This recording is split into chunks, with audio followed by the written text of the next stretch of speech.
یہی آیت ہمارے بریلوی بھائیوں اور اہل تشیع بھائیوں کی طرف سے کوٹ کرتے ہیں میلاد جب وہ منانا شروع کرتے ہیں نا، اور اس میں جھنڈیاں اور یہ سب کچھ، وہ کہتے ہیں نہیں قرآن میں آیا کہ اپنے رب کی نعمتوں کا خوب چرچا کرو، تو اس کائنات میں تو ہم پہ سب سے بڑی نعمت اللہ کی جو ہے وہ محمد رسول اللہ ہے صلی اللہ علیہ وآلہ وسلم۔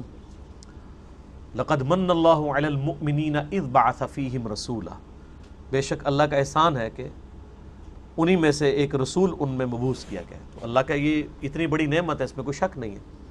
تو میں نے اس پہ پھر کہا تھا کہ اس نعمت جو سب سے بڑی نعمت ہے، اس کو منانے کا طریقہ بھی اللہ کے نبی نے ضرور بتایا ہوگا۔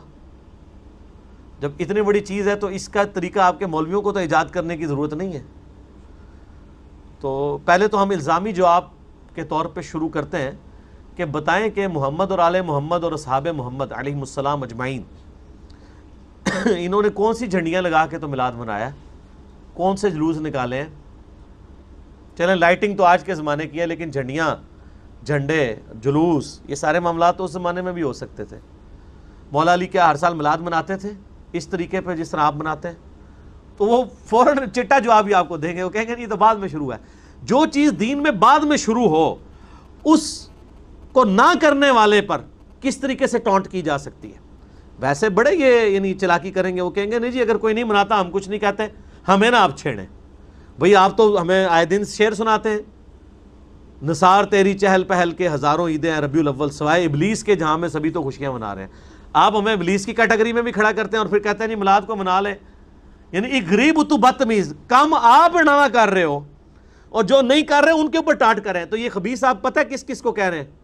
یہ ابلیس آپ کس کس کو کہہ رہے ہیں؟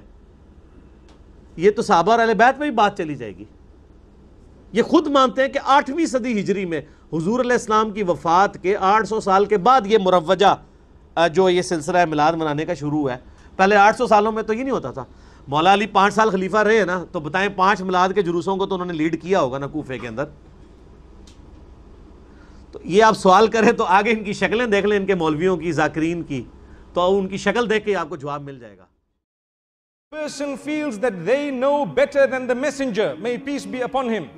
The messenger, peace be upon him, was sent to us in order to teach us how to worship Allah. That was the reason why he was sent. He was sent to teach us how the Almighty wants to be worshipped. So if anyone comes up with an act of worship that was not taught by the messenger, peace be upon him, he has directly insulted the messenger, and he has also directly insulted Allah subhanahu wa ta'ala. The reason is, what was the point of sending a messenger? To teach us how to worship Allah when we think we know better than him. May Allah protect us. And sometimes people get so upset when we tell the people not to do things which were not done by the messenger. They think perhaps you belong to a sect that is deviant. May the Almighty protect us. There is no deviance in a sect that calls towards obeying the instruction of the messenger and abandoning anything in terms of acts of worship that he has not taught. May Allah subhanahu wa ta'ala grant us goodness. The messenger has said on many occasions, I leave with you 2 things. For as long as you hold fast upon them, you will never be led astray. That is the book of Allah and my traditions, my ways. Beloved brothers and sisters, never ever think that there is a single act of worship that the messenger forgot to teach us. Never ever think that there is any act of worship that you may engage in that would be better than what the messenger has come with. And never ever think that the messenger has not done the deeds which were enough for us to follow. So now we need to come up with a new deed and a new act of worship that would result in the spoiling of your deeds. May Allah subhanahu wa ta'ala grant us. اب جتنے بھی مسالک اور مذاہب کے اندر ہوتے ہیں، programme ہیں، جلسے ہیں، تقریبات ہیں، جلوس ہیں، تو اس طرح کا سٹائل اس دور میں تو یقیناً تھا نہیں۔ مرور زمانہ کے ساتھ جو یہ چیزیں آ گئی، لیکن روح اگر وہی ہے تو اختلاف نہیں ہے۔ باقی اس عنوان سے بیٹھے ہوں، بات کی ہو، تو یہ صحیح احادیث سے ثابت ہے۔ حضرت امیر معاویہ رضی اللہ تعالیٰ عنہ کی مرویات سے ہے کہ حضور علیہ السلام مسجد نبوی میں تشریف لائے تو صحابہ بیٹھے ہوئے تھے، تو بیٹھ کر کے وہ ان کا باہمی کسی عنوان سے گفتگو کا، جلسے کا سٹائل تھا، بلکہ حدیث کے لفظ ہیں کہ حضور آئے تو فرمایا ما اجلسکم، تم کیوں بیٹھے ہوئے ہو؟ تمہارے اس جلوس کا، بیٹھنے کا، جلسے کا کیا مقصد ہے؟ تو صحابہ نے جو جواب دیا وہ سننے کے قابل ہے. انہوں نے کہا جلسنا نذکر اللہ و نحمدہ علی ما ہدانا للاسلام و من علینا بک. حضور ہمارے بیٹھنے کا مقصد یہ ہے کہ ہم اللہ کی حمد بول رہے ہیں، اس کی ثنا کر رہے ہیں، اس کا شکریہ ادا کر رہے ہیں اس بات پر کہ اس نے ہمیں ہدایت اسلام دی اور آپ کی صورت میں ہمارے اوپر کرم فرمایا. جب صحابہ نے یہ بات کہی تو حضور مسکرا کے گزر جاتے، کہتے کہ اچھا کام ہے، اور اگر اچھا نہیں تھا تو روک دیتے. لیکن حضور فرمایا کیا صحابہ تم اس بات پہ قسم اٹھا سکتے ہو کہ اسی لیے بیٹھے ہو؟ تو صحابہ کو حیرت تو ہوئی ہوگی کہ اس بات پر قسم لینے کا کیا مقصد ہے. لیکن حضور نے کہا تو انہوں نے برجستہ عرض کی حضور ہم اللہ کی قسم اٹھا کے کہتے ہیں اسی لیے بیٹھے ہو.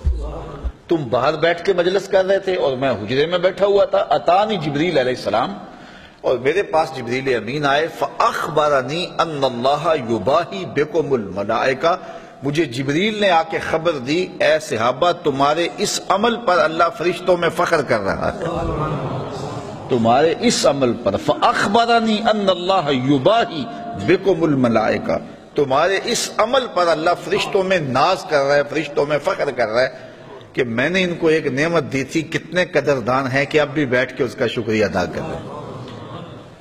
اللہ اکبر. تو مجھے بتائیے آج اگر میں اور آپ بیٹھ جائیں اور جمع ہو جائیں، چلو بیٹھنے کی جگہ پر چراغاں بھی کر لیں، نیچے اچھی چٹائیاں بھی بچھا لیں، اب اتنی آوازیں نہیں ہیں کہ زور سے بول کر آخری شخص تک آواز پہنچائی جائے، چلو سہولت کے لیے لاؤڈ سپیکر بھی لگا لیں، کوئی دور و نزدیک سے لوگ آئے ہیں ان کے لیے کوئی کھانے کا شیرینی کا انتظام بھی کر لیں، تو اس میں کیا قباحت ہوگی؟ یہ کیا بالکل اسی مجلس کا تسلسل دکھائی نہیں دیتا؟ ہاں اگر ضد ہے تو اس پر بڑی باتیں کی جا سکتی ہیں اور کی بھی جاتی ہیں، لیکن اگر ضد نہیں ہے، انصاف کی نظر سے دیکھا جائے تو اگر اسی عنوان سے میں بیٹھ جاؤں اور آپ بیٹھ جائیں اور ہم جو ہے وہ اپنے رزق سے اس کے لیے کوئی دوستوں کے لیے اہتمام بھی کھانے کا کر لیں اور حضور علیہ السلام کی سیرت کو عنوان چھیڑ لیں، فضائل و مناقب کی باتیں کر لیں، تو اس میں کوئی قباحت نہیں ہوگی. ربیع الاول کے بارے میں لوگ اکثر ایک سوال پوچھتے ہیں کہ عید میلاد النبی منانا، اس میں جشن کرنا، نبی صلی اللہ علیہ وسلم کی آمد پہ خوشی منانا، یہ اسلام میں کیسا ہے؟ ہم رسول اللہ صلی اللہ علیہ وسلم کی سیرت دیکھتے ہیں.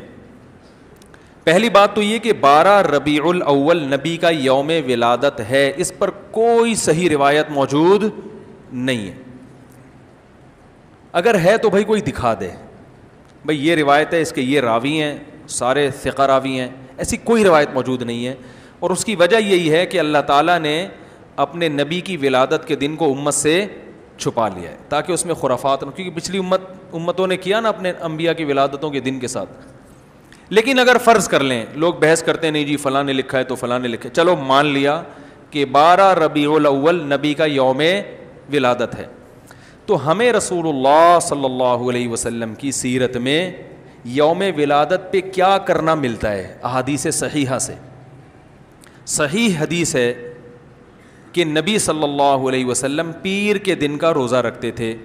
صحابہ نے پوچھا کیوں؟ آپ نے فرمایا یہ میرا یوم ولادت، پیر کو آپ پیدا ہوئے.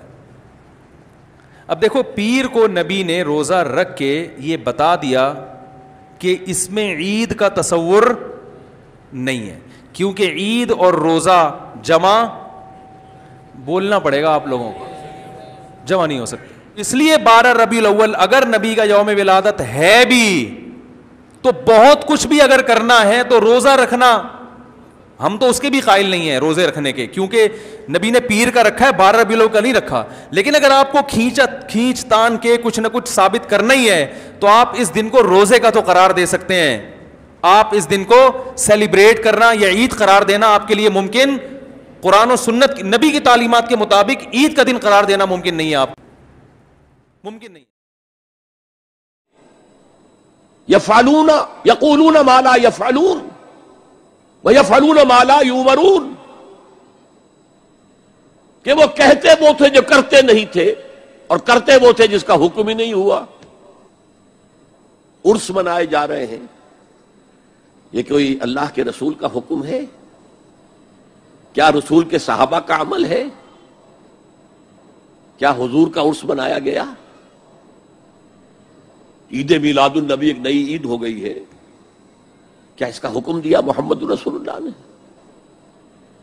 یفعلون ما لا یؤمرون، وہ اپنی ہی ایجاد کردہ روایات ہیں، اپنی ہی ایجاد کردہ بدعات ہیں، اپنی ہی ایجاد کردہ رسومات ہیں، ان پر لگے ہوئے ہیں، اور دعوے کرتے ہیں اللہ سے محبت، رسول کے عشق کے، جبکہ ان کے عمل میں نہ اللہ کی اطاعت ہے نہ رسول کا اتباع ہے۔ اب جب ایسی صورت پیدا ہو جائے تو کیا کریں؟ فمن جاہدہم بیدہ فہو مومن، تو جو مسلمان بھی ان کے خلاف جہاد کرے گا اپنے ہاتھ سے، اپنی طاقت سے، وہ مومن ہوگا۔ ومن جاہدہ بلسانہ فہو مومن، اور جو ان کے خلاف جہاد کرے گا اپنی زبان سے، وہ بھی مومن ہوگا۔ وہی 3 درجے۔ ومن جاہدہم بقلبہ فہو مومن، دل سے نفرت رکھ کر جو جہاد کرے گا بالقلب، وہ بھی مومن ہوگا۔ فما وراء ذلک من الایمان حبۃ خردل، اس کے بعد تو ایمان رائی کے دانے کے برابر بھی نہیں ہے۔